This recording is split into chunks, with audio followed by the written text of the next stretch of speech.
All right, here's part 2 of my 3SFE build. I just thought of a couple other little things to add in here. Try to use OEM parts. I don't know why, but these Toyota RAV4s, probably most Toyotas, are allergic to aftermarket parts, I swear to God. I just tried to put this valve cover gasket on with a non-OEM part and it didn't fit right. I just threw it away and ordered an OEM one off Amazon. They're actually, like, if you order the OEM stuff off Amazon, if you go on a Toyota website, steal the part number, go into Amazon, it's not that bad, especially if you got Prime and it's free shipping. It's, you know, I think it was $17 for a new valve cover gasket. So I would highly recommend avoiding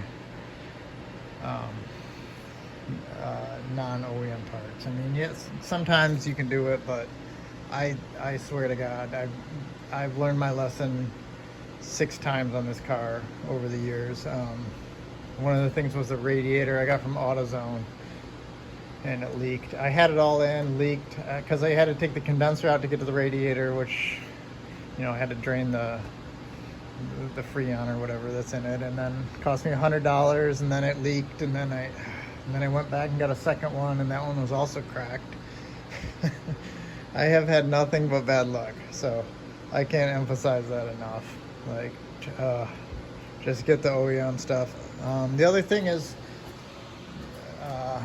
probably most people know this, but you know, if you don't, they mount that vacuum switching valve on the back of this engine under the intake, which it is literally impossible to get to when you have it in the car. So you definitely, if you have the engine out, you do not want to leave it there. You want to take the wire, cut it. Hopefully you can solder a little bit longer wire on there, and then remount it somewhere else. I mounted it up here, and that's, I guess it'll last longer up there because it's not exposed to the engine heat as much, and if you need to replace it, it's right there. Also, another problem that I ran into is this knock sensor in the back of the engine. Also, nearly impossible to get to. I could touch it, but I could not get that plug off when I took the motor out. I ended up actually just cutting it, cutting the wire, and now I'm gonna have to resolder that connection on. I was thinking about I put a little plug on it, but I'm just gonna resolder it because I'm afraid if that plug fails for some reason. So I'm actually just gonna cut that and resolder it. So yeah, that's another issue with these 4-wheel drives, because the transfer case blocks any access to this back part of the engine.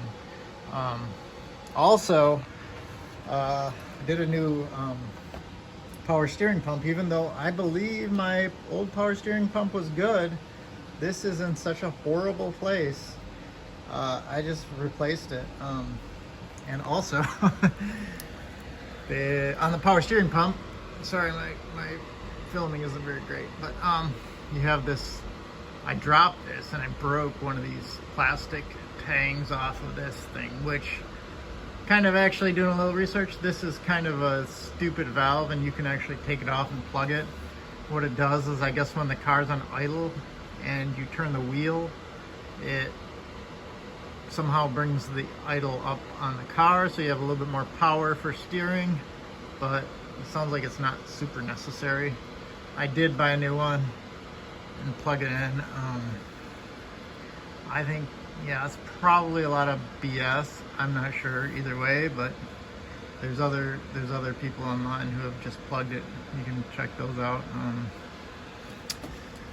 Yeah, I think I just wanted to add in my 2 cents about non-OEM parts here too. So